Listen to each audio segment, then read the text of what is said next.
काबीना इजलास में शिरकत से कबल वफाकी वजीर ख़जाना मोहम्मद औरंगज़ेब ने सहाफ़ी से सवाल किया कि सैलरी क्लास बहुत परेशान है, जिस पर वफाकी वजीर ख़जाना ने कहा कि अल्लाह खैर करेगा। सर कितने सैलरीड क्लास बड़ी परेशान है कि आप पता नहीं क्या सैल्यूट करेंगे।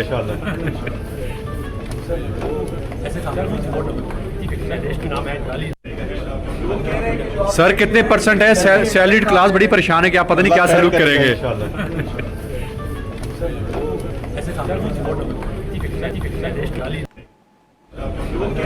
सर कितने सैलरीड क्लास बड़ी परेशान है कि आप पता नहीं क्या सैल्यूट करेंगे।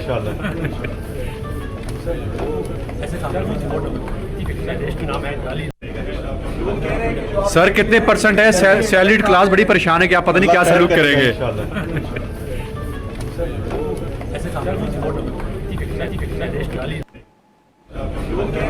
सर कितने सैलरीड क्लास बड़ी परेशान है कि आप पता नहीं क्या सैल्यूट करेंगे।